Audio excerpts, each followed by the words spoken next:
President Macron and I have had a chance to spend some time together. We went to private dinner last night with our wives, and just came to tell you that we're leaving. It's wonderful to have him here. We've had great conversations and always appreciate the opportunity to share ideas with the President. And I especially enjoyed our time that Jill and I and Brigitte had last night on our visit. First time I've gone to dinner, a private dinner in Washington in a long, long time.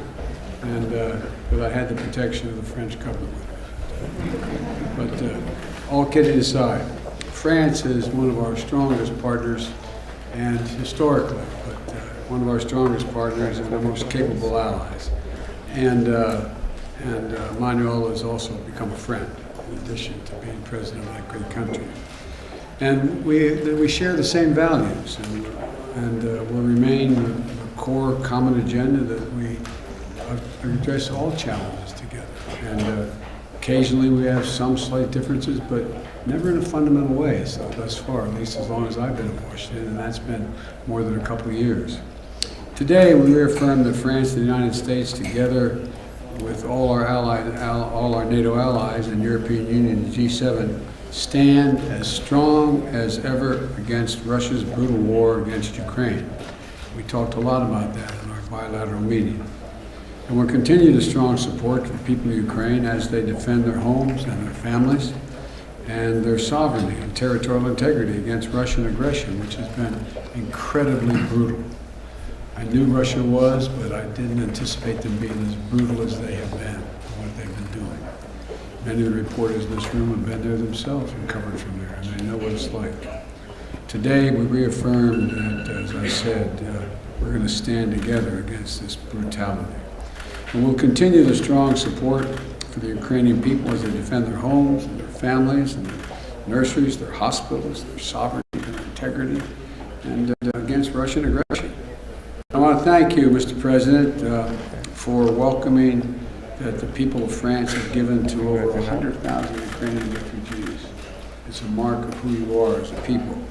And fleeing Putin's just barbarism. Putin thinks that he can crush the will of all those that oppose his imperial ambitions. But attacking civilian infrastructures in Ukraine, choking off energy to Europe to drive up prices, exacerbating food crisis, that's hurting very vulnerable people, not just in Ukraine, but around the world. And he's not going to succeed. President Macron and I have resolved that we're going to continue working together to hold Russia accountable for their actions and to mitigate the global impacts of Putin's war on the rest of the world.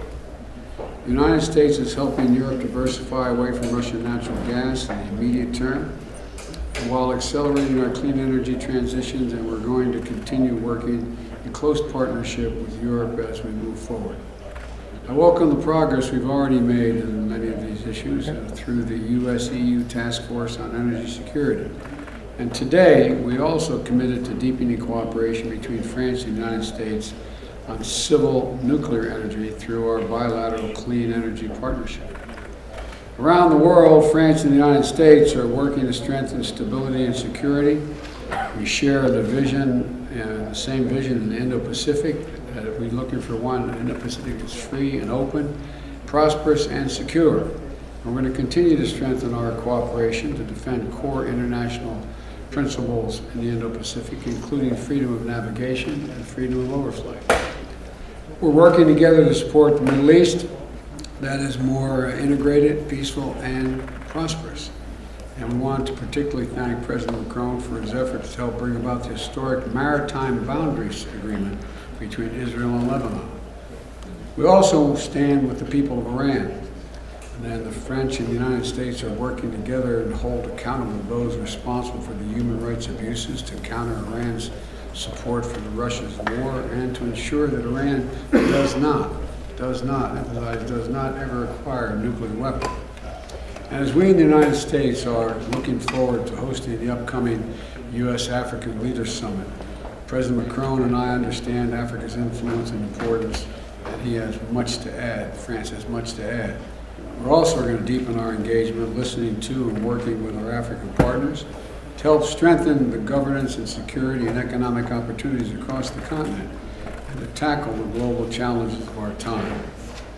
Our partnership also extends to cooperating in outer space, from coordinating defense of our space activities to strengthening scientific efforts to monitor Earth's changing climate. And we had a detailed discussion of the Inflation Reduction Act. I know none of you are curious about that, but we did talk about that a good deal. The United States and Europe share the goal of making bold investments in clean energy to meet the challenges of the climate crisis and to build the industries of the future, including batteries and green hydrogen. We agreed to discuss practical steps to coordinate and align our approaches so that we can strengthen and secure the supply chains, manufacturing, and innovation on both sides of the Atlantic.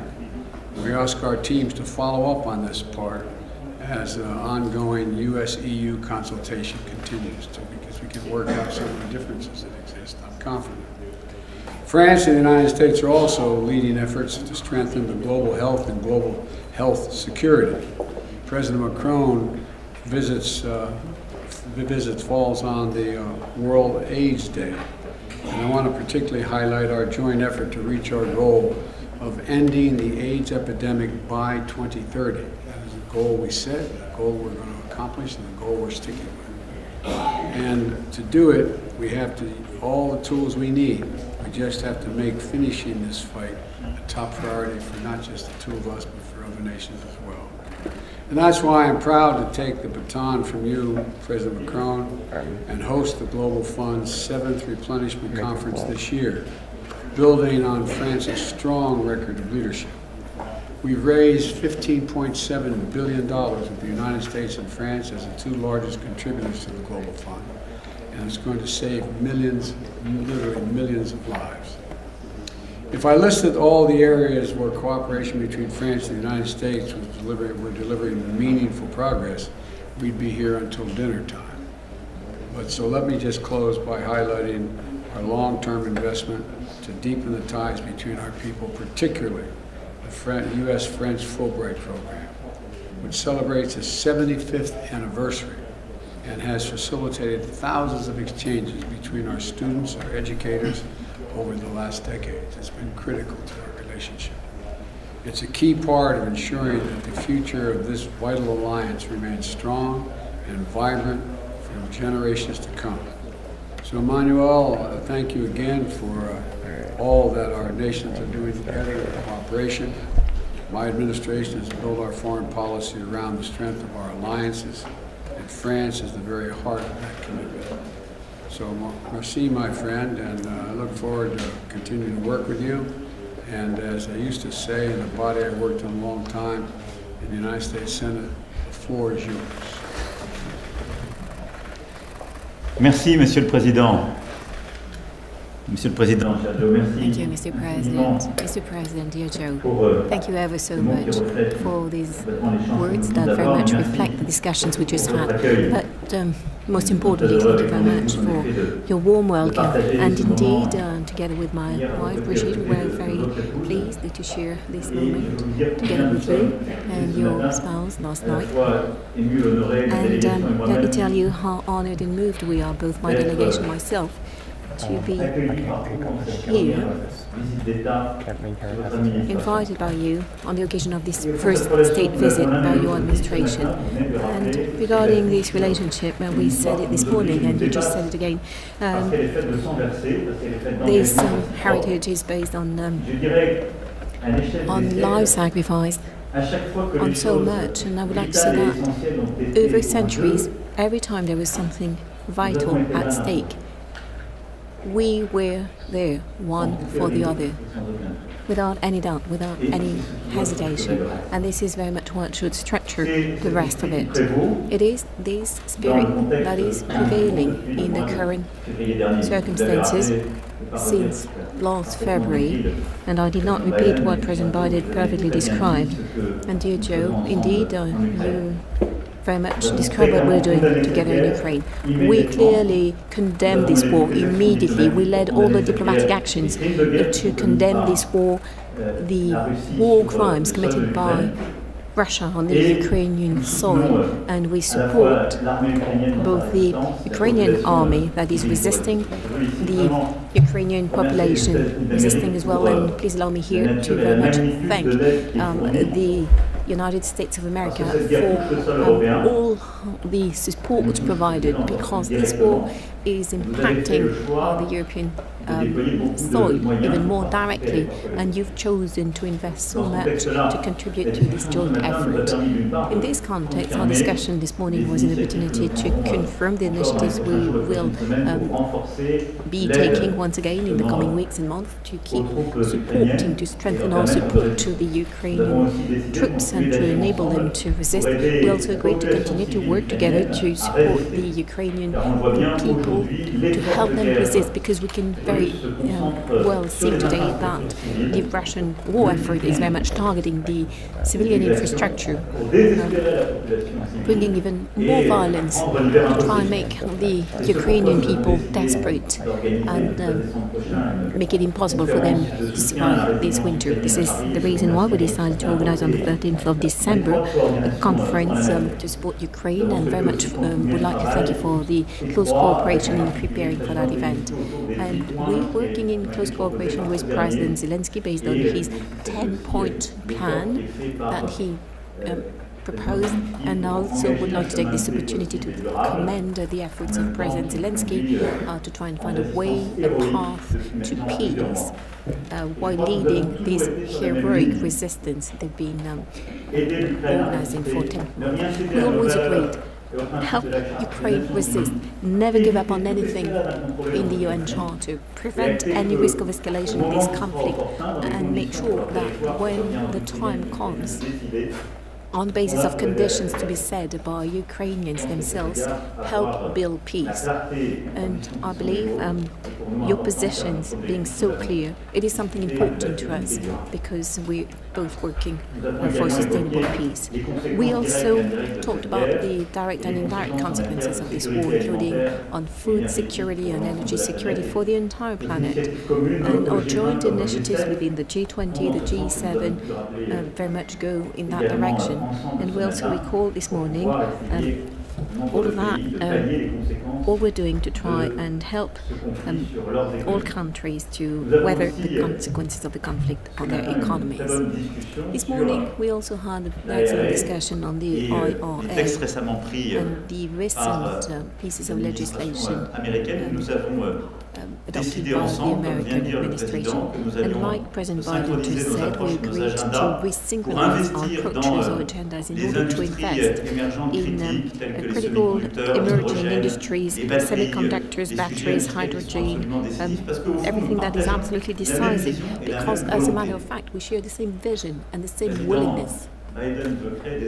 President Biden wishes to create more industrial jobs in the long run for his country, and to build a strong industry and secure your supplies, and this is very much our approach as well. And this is the reason why we task our teams to continue this work in close cooperation, coordination, to find solutions on the topics we identified. And of course, we will coordinate with all of the Europeans and with you to have an agenda that will only bring more jobs, industry jobs in the United States as well as in Europe, and guarantee the strength and the resilience of our supply chains. And to do that with a strong integration. This European work is also the one we want to deliver on all of the issues on our agenda. And President, you just said it. What we would like to do as well is work on a number of topics of the future. And yesterday we had some sessions, working sessions, and our ministers and teams have been working as well, so that we could approve an agenda of hope and for the future.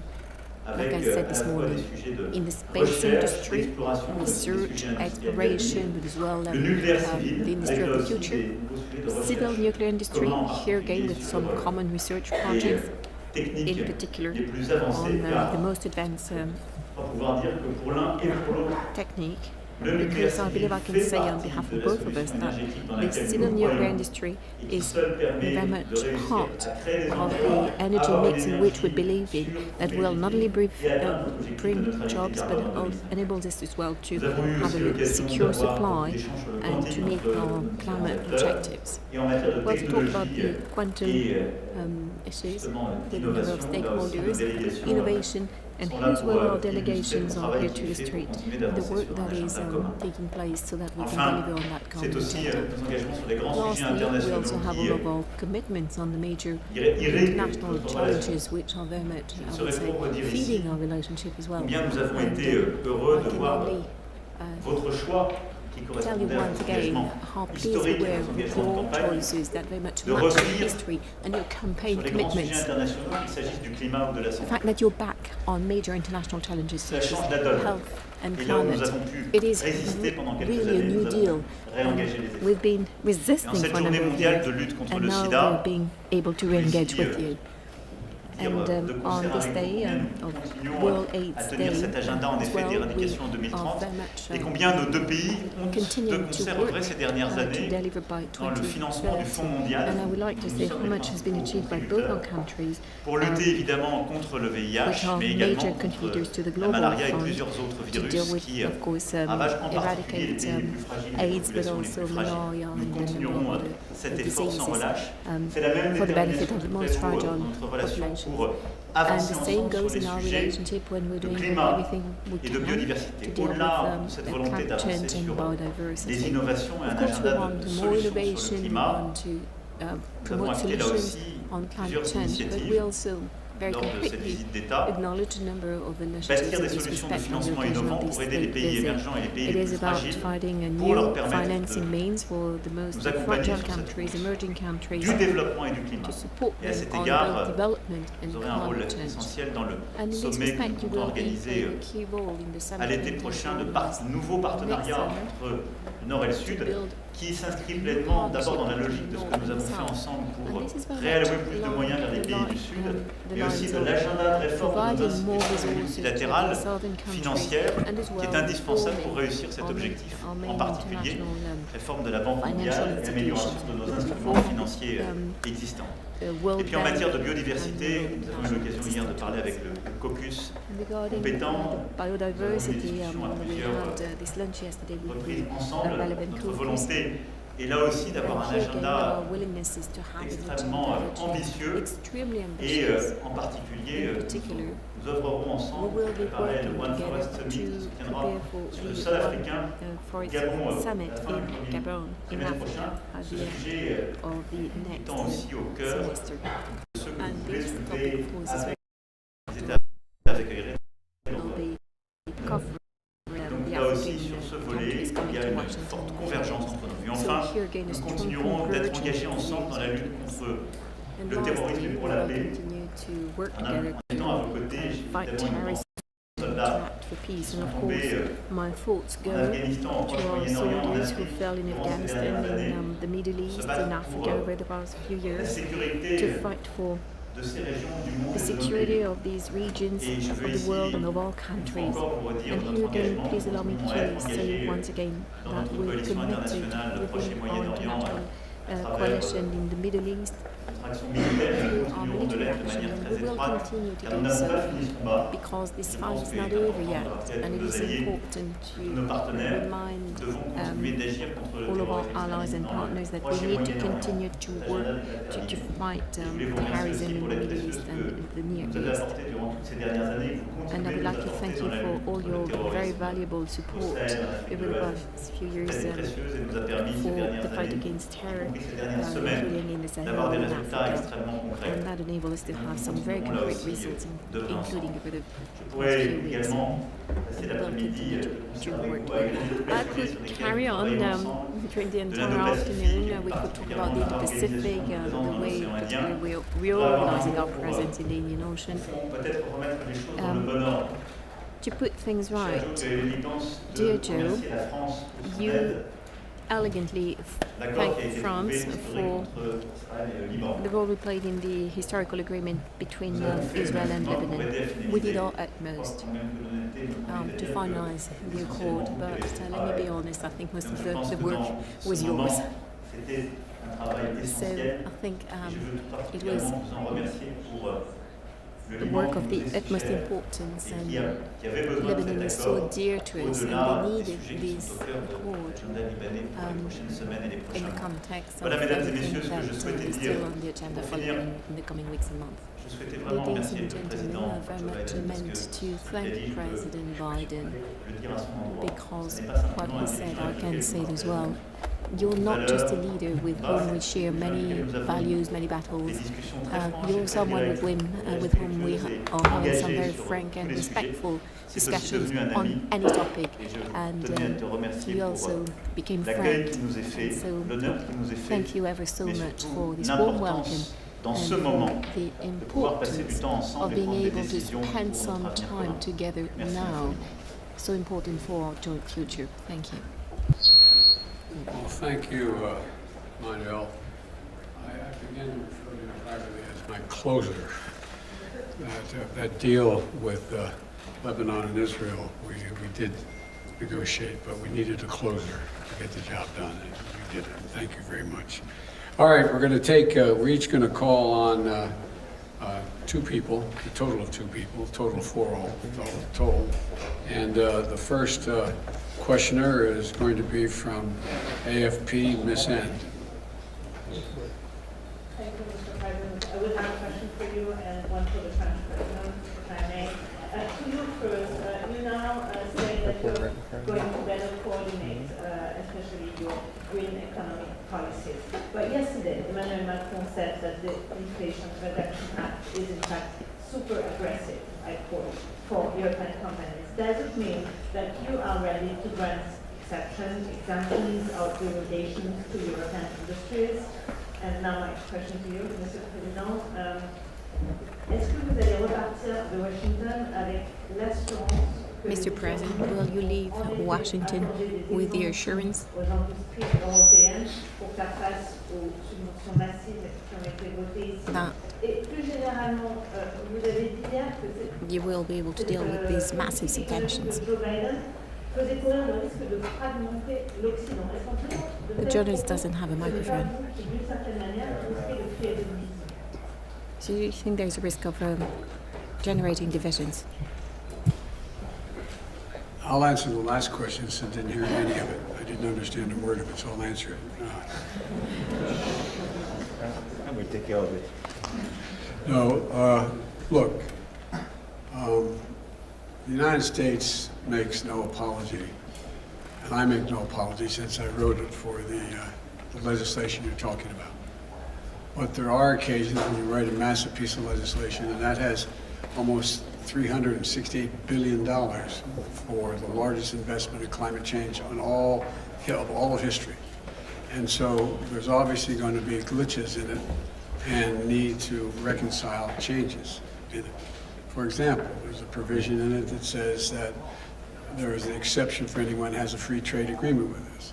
Well, that was added by a member of the United States Congress who acknowledges that he just meant allies. He didn't mean literally free trade agreement. So there's a lot we can work out.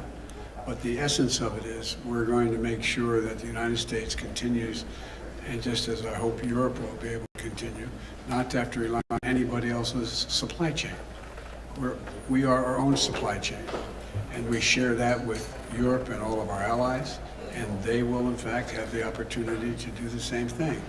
So there's tweaks that we can make that could fundamentally make it easier for European countries to participate and or be on their own. But that is something that is a matter to be worked out. There is no fundamental, it was never intended when I wrote the legislation, never intended to exclude folks who were cooperating with us. That was not the intention. The intention was to make sure we're no longer in a position when there was a pandemic in Asia and China decided they're going to no longer sell us computer chips. We invented the damn things, so anyway, but my point is we're back in business. Europe is back in business. And we're going to continue to create manufacturing jobs in America, but not at the expense of Europe. Ce que nous avons échangé avec le président Biden, ce que le président Biden vient d'ailleurs de dire, ce que j'évoquais hier, c'est simple. Les États-Unis d'Amérique ont pris une législation pour leur industrie et leur pays avec un objectif que nous partageons. Créer plus d'emplois, créer des opportunités pour les classes moyennes et réussir à accélérer la transition climatique. La réalité, c'est que les conséquences, et notre discussion a permis de parfaitement montrer que ce n'est absolument pas l'objectif des États-Unis de le faire.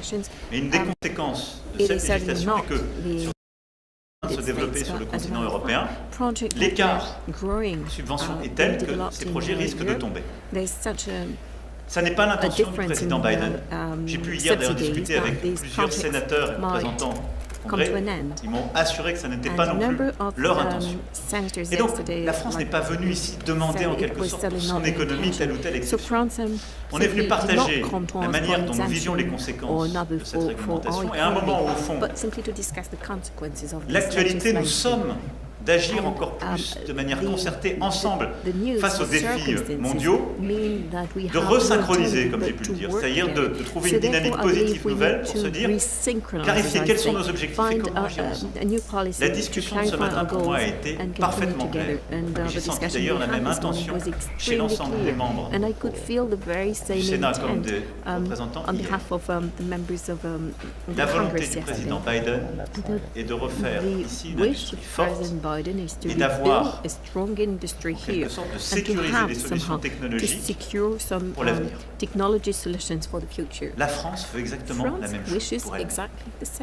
Et nous nous battons jour et nuit depuis un peu plus de 5 ans pour faire la même chose dans notre pays, ce qui nous a permis de stopper près de 15 de désindustrialisation en France et de recréer des emplois industriels et des solutions dans notre pays. On veut juste continuer de faire cela.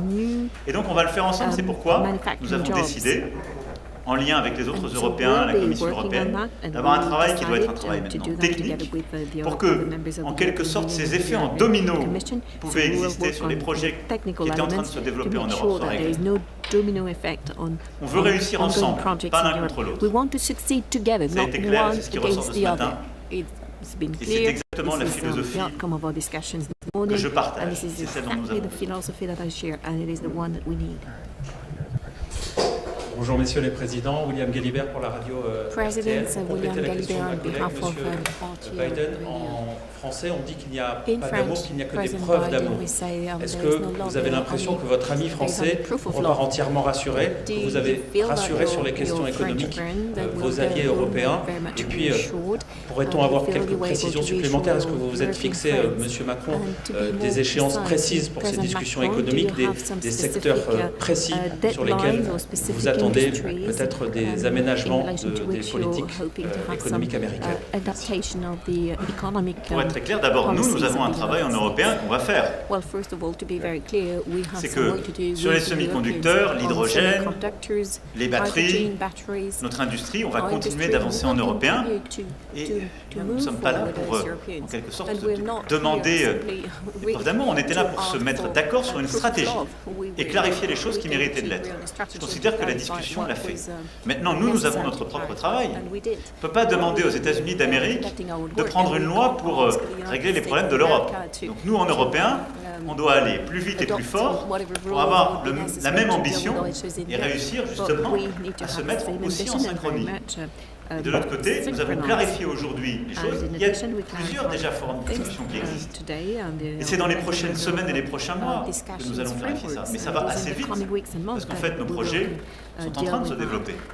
Donc, pour moi, il y a une grande clarté stratégique dans les échanges de ce matin. Il y a eu beaucoup de sincérité, beaucoup de franchise. Et donc à partir de là, je considère que les discussions des prochains jours qu'il y aura déjà avec la Commission européenne, les discussions qu'on aura dans les prochaines semaines, en lien étroit avec nos partenaires allemands, nos autres partenaires européens et la Commission et l'administration américaine, vont permettre de clarifier sans difficulté ce sujet.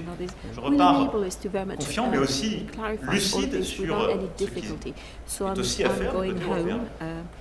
Confident, but as well lucid as to what remains to be done on the European side, which is a good thing. I'm confident. That's my answer.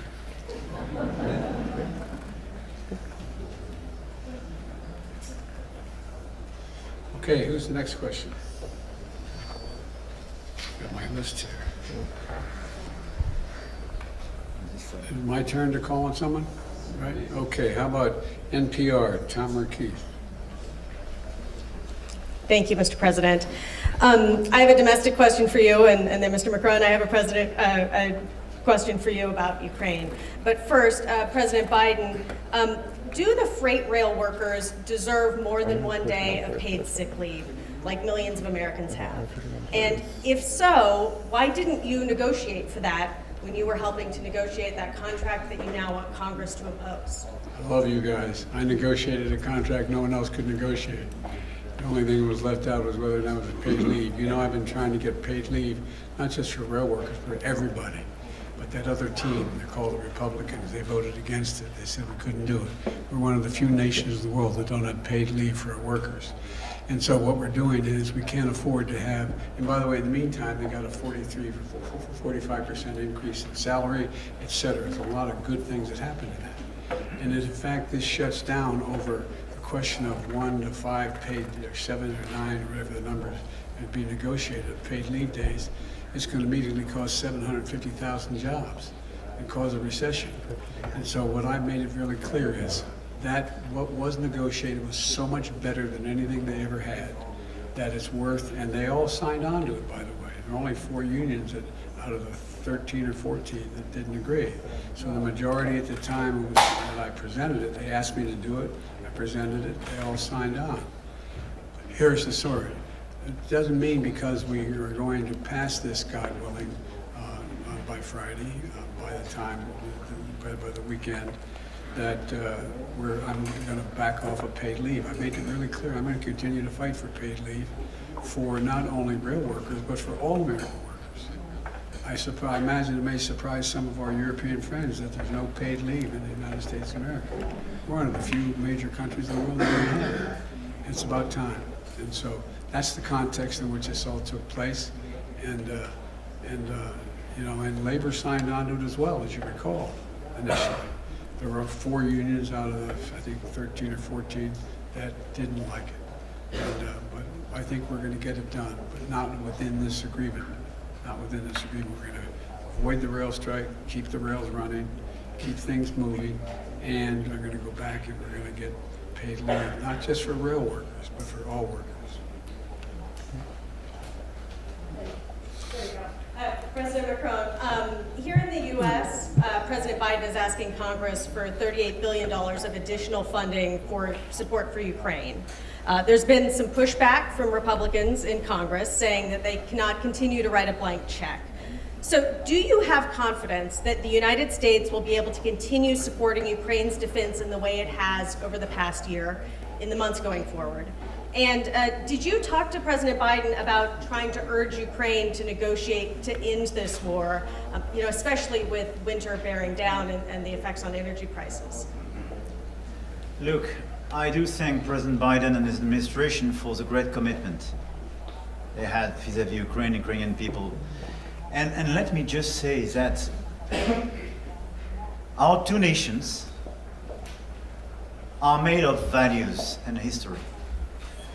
And what is at stake in Ukraine is not just very far from here, in a small country somewhere in Europe, but it's about our values. And it's about our principles. And it's about what we agreed together in the UN Charter, protecting sovereignty, in territorial integrity. And this is why I do believe that having the US strongly supporting the Ukrainians in that time is very important, not just for the Ukrainians. For the Europeans, we are. This is why we do thank you for the solidarity. But for the stability of our world today. Because if we consider that we can abandon the country and abandon the full respect of these principles, it means that there is no possible stability in this world. So I think it's extremely important to have you so much committed. So I'm confident because I think your people and your representative do endorse and understand these objectives. We will follow up our own support. We increased our military support. We increased our economic support.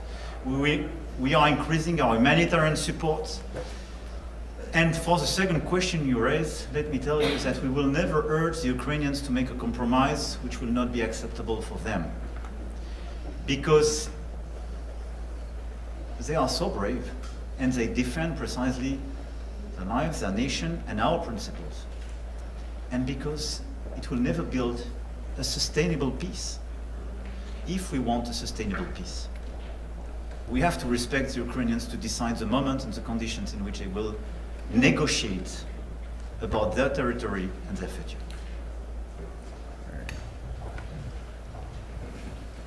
This will be the last question.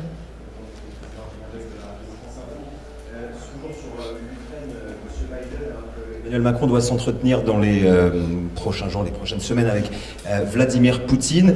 Le lien est maintenu depuis le début de la guerre. Vous n'avez pas toujours été d'accord avec cela. Est-ce qu'aujourd'hui vous approuvez l'approche du président français? Une deuxième question pour vous deux, alors que la guerre en Ukraine semble aujourd'hui à un tournant. Est-ce qu'il vous semble réaliste que le président Zelensky conditionne l'ouverture de négociations à un retour dans le giron ukrainien de la that is the return of Crimea to Ukraine?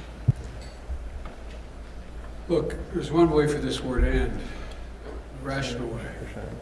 Putin to pull out of Ukraine, number one. But it appears he's not going to do that. He's paying a very heavy price for failing to do it, but he's inflicting incredible carnage on the civilian population of Ukraine, bombing nurseries, hospitals, children's homes. It's sick what he's doing. But the fact of the matter is, I have no immediate plans to contact Mr. Putin. Mr. Putin is, let me choose my words very carefully.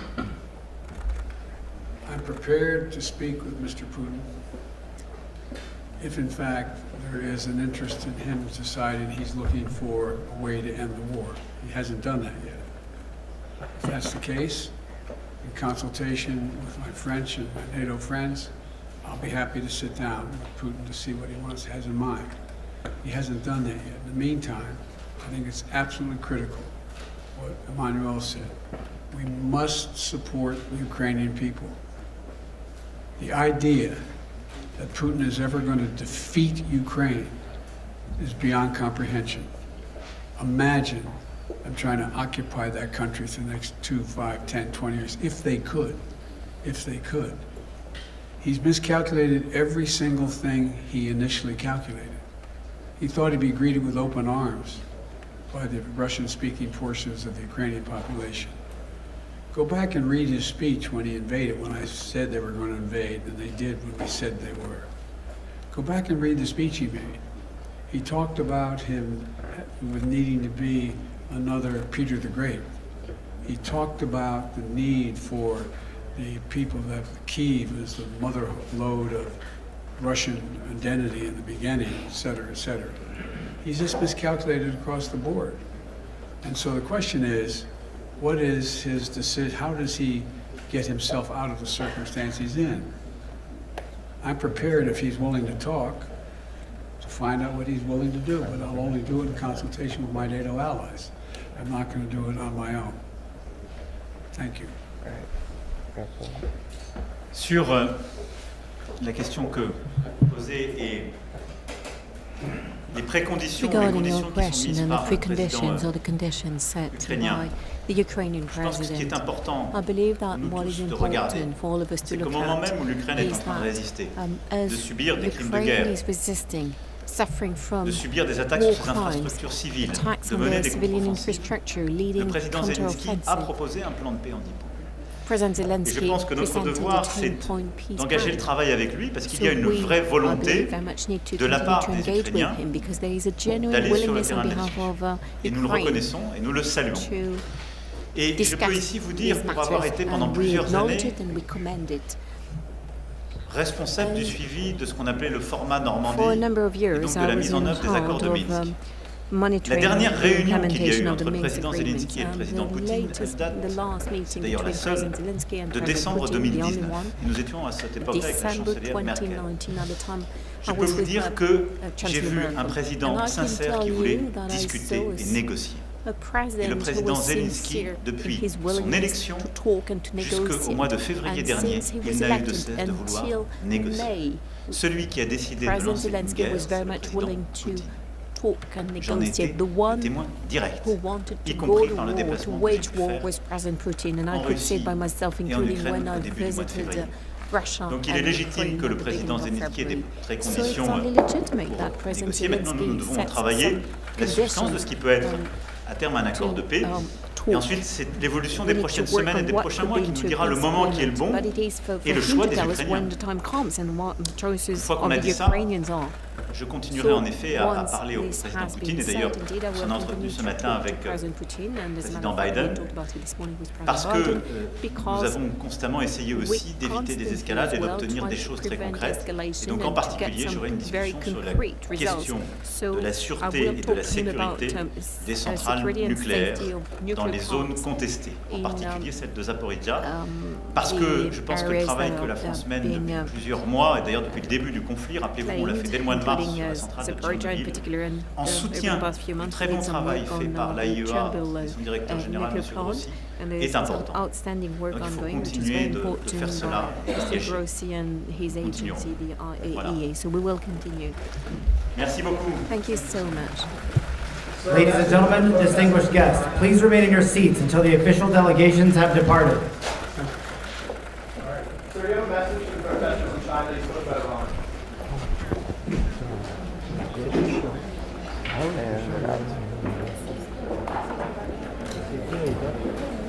Thanks, y'all. Appreciate